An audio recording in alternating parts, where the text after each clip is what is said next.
हम तो इकबाल से 100 साल आगे आ चुके हैं। और मैं अक्सर सोचता हूँ यार, उस दौर में भी इकबाल ने क्यों कहा ये। अल्लाह, इकबाल का दौर इतना रया गया दौर भी नहीं था, अच्छा दौर था। देखा ना, जिस दौर में सैयद दीदार अली शाह हों, जिस दौर में सैयद जमात अली शाह हों, जिस दौर में सैयद मेर अली शाह हों, जिस दौर में बाबा जी नूर मोहम्मद टूरा शरीफ वाले हों, जिस दौर में बाबा जी शेर मोहम्मद शरकपुर शरीफ में हों, जिस दौर में बनफ्स नफीस इमाम आले सुन्नत मौजूद हों, तो बड़ा खूबसूरत दौर था। लेकिन उस दौर के लिए भी इकबाल कहते हैं ना वो इश्क में रही गर्व। चलें, आ गए आ गए आ गए, अल्लाह आपको बरकत दे, अल्लाह आपको बरकत। ये सब की तरफ से आ गए जी, ठीक है। अब जो मैं देने आया हूँ आप मुझसे ले लीजिए, ठीक है। अल्लाह आपको, अब नहीं किसी ने भी आना है, अल्लाह आपको बड़ी ज़्यादा खुशियाँ दे, अल्लाह इस बच्चे के रिस्क में बरकत दे। बस अब नहीं आएगा कोई, ठीक है। अब जो बस उस तरफ तवज्जो करेंगे, ठीक है। अगर आप मोहब्बत से दुरूद पढ़ते तो शायद मुझे इससे बड़ी ज़्यादा खुशी होती। मैंने इसका क्या करना है, मैं जिनकी ड्यूटी कर रहा हूँ वो बड़ा दे देते हैं। अब दुरूद पढ़ते ना तो मुझे मेरी थकन उतर जानी चाहिए, तो मुझे खुशी होनी, मैं क्या करूँगा। अल्लाह का शुक्र है हम ऐसों के पास बैठे हैं कि उन्होंने हमारे बड़े वहम निकाल दिए हुए हैं। ये नहीं, और अगर हमें ज़रूरत होगी भी तो भाई जिनकी ड्यूटी कर रहे हैं हम उनसे मांगेंगे, आपसे क्यों मांगेंगे। आप कौन लगते हैं हमारे, या हम आपके कौन है कि आपसे मांगते फिरेंगे। इल्ज़ाम लगाने को लोग हज़ार लगा सकते हैं, लेकिन मज़ा तो तब बने जिस दिन को साबित भी आके करे कि हमने किसी से मांगे हैं। इसलिए मुझे खुशी होनी थी। अगर इतना बड़ा मजमा है, आप दुरूद पढ़ते एक दफ़ा पता लग जाता है यार दुरूद पढ़ा है। और अगर आप नहीं ना पढ़ते तो कई हवालों से आप अपना नुकसान करते हैं। मसलन देखें ना, कितना बड़ा मजमा है, आपके ख्याल में वो सारे मानने वाले बैठे हुए हैं।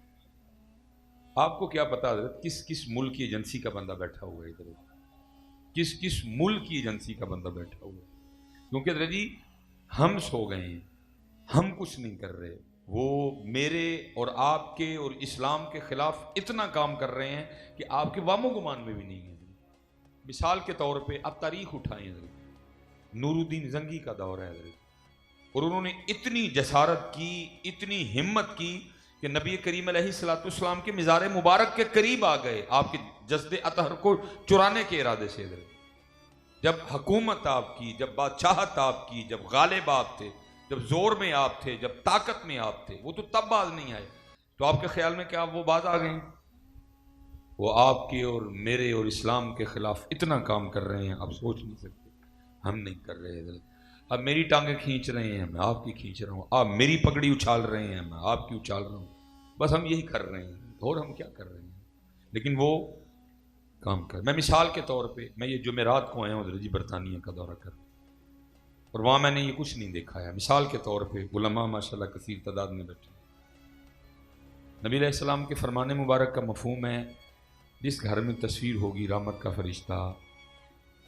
आप हजरत जी जो मर्जी करें, ये तस्वीर मिसबाई साहब दी, ये तस्वीर फलाने साहब दी है, नबी पाक अलैहिस्सलाम के फरमाने मुबारक के आगे किसी साहब की कोई हैसियत नहीं है। क्योंकि जिस किसी साहिब को साहबी मिली है उसी दरबार मुबारक से मिली है। इसलिए आप जो मर्जी कहें जी उसकी है, उसकी नहीं भी, तस्वीर तस्वीर है। जहां तस्वीर होगी वहां रहमत का फरिश्ता। अब वो आपस में सर जोड़ के बैठे, उन्होंने कहा अच्छा, इनके नबी कह रहे हैं कि जिस घर में तस्वीर होगी रहमत का फरिश्ता नहीं आएगा। फिर इस तरह का निज़ाम बनाओ कि ये चाहें, ये ना चाहें, ये माने, ये ना माने, इनका दिल करे ना करे, मजबूर हो। हर घर में नहीं, हर कमरे में तस्वीर जाए। फिर उन्होंने पता क्या किया, अब बाजार से मुंह धोने के लिए साबुन भी लेके आए ना, लक्स साबुन ले आए आप, अब कैपरी ले आए, अब कैमे ले आए, अब लाइफबॉय उठा के ले आए, अब सेफगार्ड साबुन ले आए। हर साबुन पे तस्वीर है। अब बाजार से दांत साफ करने के लिए टूथपेस्ट लेके आए, उसके डिब्बे पे भी तस्वीर है। आप बाजार से हजरत जी अपना सर धोने के लिए शैम्पू की पुड़िया लेके आए 10 रुपए वाली, उस पे भी तस्वीर है। यहां तक कि आप अपने बच्चे को पिलाने के लिए नीडो दूध लेके आए, उसके डिब्बे पे भी तस्वीर है। यहां तक कि आप अपने बच्चे को पहनाने के लिए पैम्पर लेके आए, उसके पैकेट पे भी तस्वीर है। आज तक हम में से कोई बंदा बोला है कि भाई मैंने साबुन से मुंह धोना है, इस पे आधी आधी नंगी लड़की की तस्वीर का क्या तुक बनता है? हम में से आज तक कभी कोई बंदा बोला है कि जनाब मैंने दांत साफ करने हैं, इसके पैकेट के ऊपर तुमने ये क्यों तस्वीर बना दी? हम में से आज तक कभी को बंदा बोला है भाई मैंने अपने बच्चे को दूध पिलाना है, इसके डिब्बे के ऊपर तस्वीर का क्या तुक है? हम में से आज तक कभी को बोला है भाई मैंने अपने बच्चे को पैम्पर पहनाने हैं, मेरे इस्लाम में तस्वीर नहीं जाए। मेरे नबी कहते हैं जिस घर में तस्वीर होगी वहां रहमत का फरिश्ता नहीं आएगा। ओ भाई तुमने हर चीज के ऊपर तस्वीर बना डाली, बोला हम में से आज तक कोई? सुत्ती कौम है, एक सुत्ती कौम है। हम नहीं कर रहे हजरत, लेकिन वो कर रहे हैं, वो अपना काम पूरे का पूरा हमारे खिलाफ कर रहे हैं। इसलिए हजरत जी ये मेरी एक बात याद रखा करें, ये जो मजमे होते हैं ना, इतने आप नहीं बैठे होते जितने वो आप में आके बैठे होते हैं। और सिर्फ उन्होंने दो काम किए, वो क्या? पहला उन्होंने ये देखना है कि जब नबी पाक अलैहिस्सलाम का नाम पाक आया तो आपने क्या किया। भाई तब भी पता चलेगा ना कितनी मोहब्बत है। नकीब साहब मेरा गुमान है कि आलम दीन है, गुफ्तगू बता रही है। ये जो आप नकीब साहब के कहने पे नारे मारते हैं, वो नारों को किसी खातों में नहीं गिनते, क्योंकि वो नारा आपने लगाया नहीं, वो नारा आपसे लगवाया गया है। वो ये देखते हैं जब नबी पाक अलैहिस्सलाम का नाम पाक आया, इन्होंने आगे से क्या किया, इनकी कैफियत क्या थी, इनका अंदाज क्या था।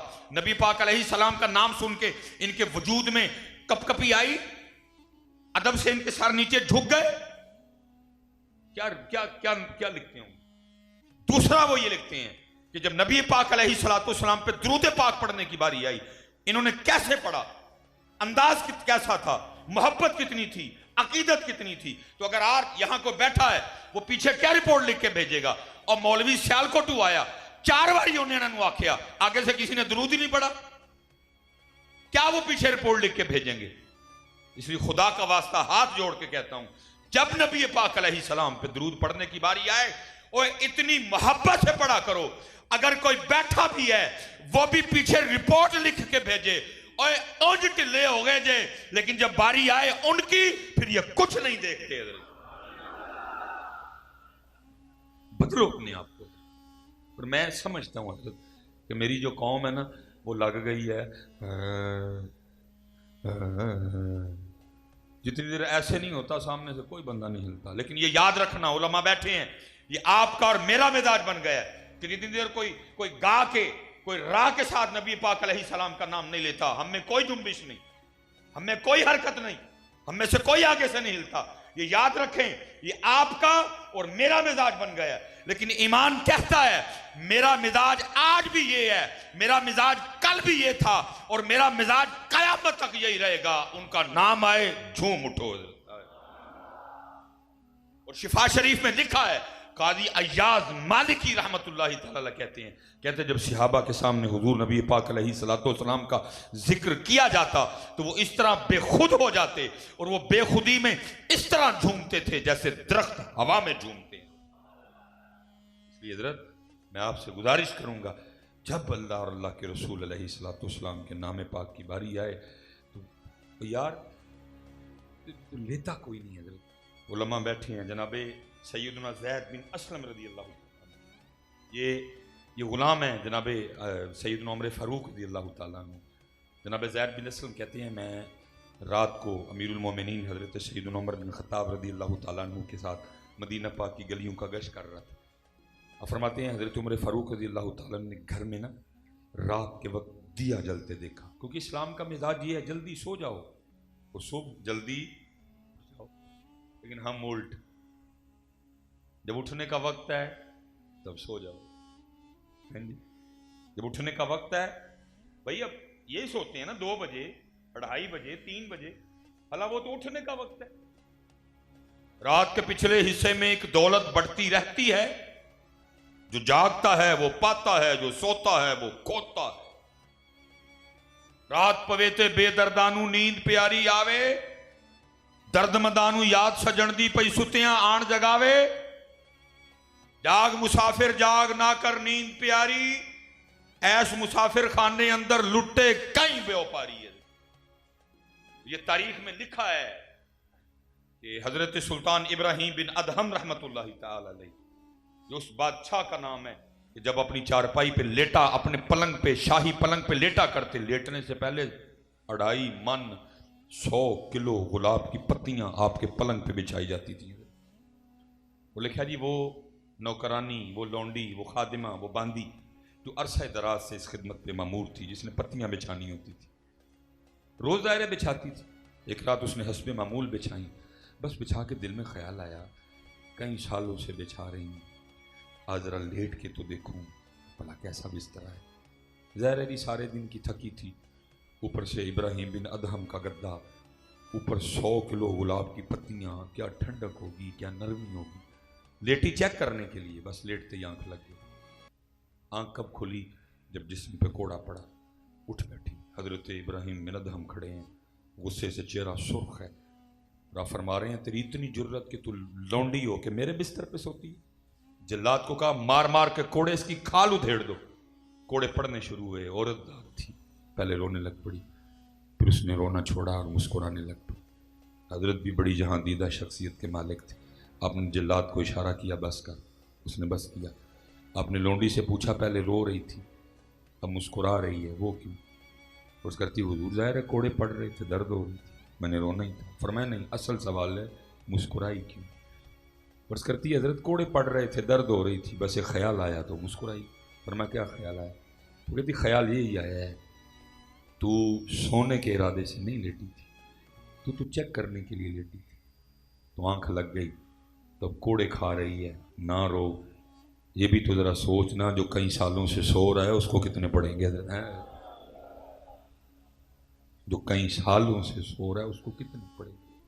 और हम सो रहे हैं, सो रहे हैं, हम सो रहे हैं। फजर में कितने नमाजी होते हैं, बैठे उलमा को भी पता है और इस गुनाहगार को भी पता है, हम सो रहे हैं। और मैं पीछे भी कह के आया हूँ हजरत जी, पता नहीं क्या मार पड़ गई हजरत। किसी को कोई एहसास ही नहीं है कि हर रोज़ हमारा कितना बड़ा नुकसान होता है। मैंने पहले प्रोग्राम में कहा हजरत उलमा कसीर तादाद में, यहाँ हजरत जी चंद हज़ार चंद लाख के नुकसान पे मैंने लोगों के हार्ट फेल होते देखे हैं। अचानक पता चला इतने लाख का नुकसान हो गया, हार्ट फेल।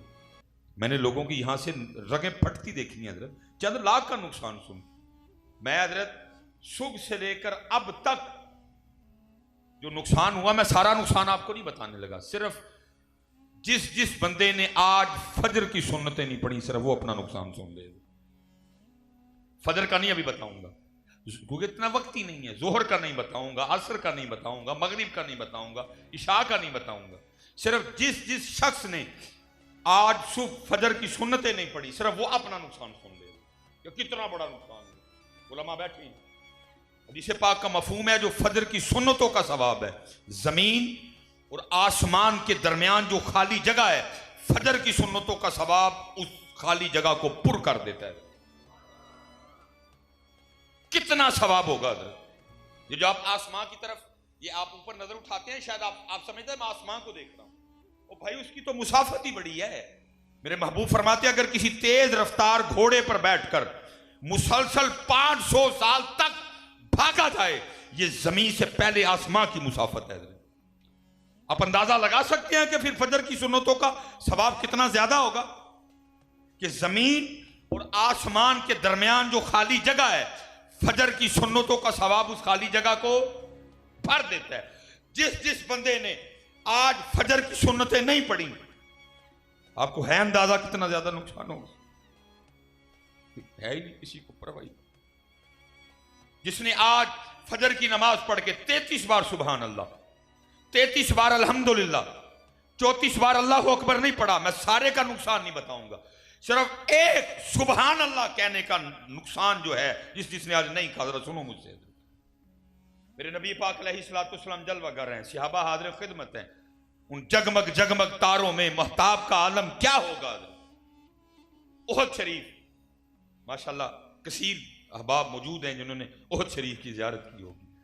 ये इस रूए ज़मीन पे जितने पहाड़ हैं, ये उन पहाड़ों में से वो शानों वाला पहाड़ है जिसके लिए मेरे महबूब अलैहिस्सलाम ने फरमाया था ओहद हमसे मोहब्बत करता है, हम ओहद से मोहब्बत करते हैं। सबसे इस ज़मीन की बुलंद चोटी का नाम है माउंट एवरेस्ट। फिर उसके बाद केटू। माउंट एवरेस्ट और केटू की बुलंदी में अभी थोड़ा सा फर्क है। फिर उसके बाद नांगा पर्वत, हमारी ये जो मरी है 7,000 तो तकरीबन फिट इसकी बुलंदी है। बाबू सट्टाप 13,000 फिट उसकी बुलंदी है, 13,700 फिट उसकी बुलंदी है। क्योंकि जो ओहद शरीफ है वो कहीं से ऊंचा कहीं से, हाँ उसकी जो लंबाई है उलमा ने लिखी है 4.25 मील लंबाई ओहद शरीफ की। वजन कितना है अल्लाह और अल्लाह का रसूल बेहतर जाने।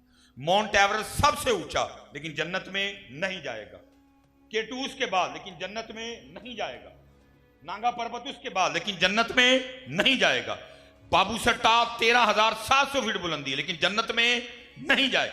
मरी 7,000 फीट उसकी बुलंदी, लेकिन जन्नत में महबूब अलैहिस्सलाम फरमाते हैं जितने भी पहाड़ हैं उन पहाड़ों में से सिर्फ ओहद जन्नत में जाएगा, इसलिए वो हमसे मोहब्बत करता है। सहाबा हाज़िर खिदमत है। नबी पाक अलैहिस्सलाम ने फरमाया, मेरे सहाबा क्या तुम में से कोई ऐसा नहीं जो रोजाना ओहद पहाड़ के बराबर अमल कर लिया करे? ज़ाहिर है सहाबा ने तो ओहद शरीफ देखा था, 4.25 मील लंबाई, वजन कितना है अल्लाह और अल्लाह का रसूल बेहतर जानते हैं। सहाबा ने अर्ज़ की, महबूब बहुत बड़ा पहाड़ है, कौन इसकी ताकत रखता है?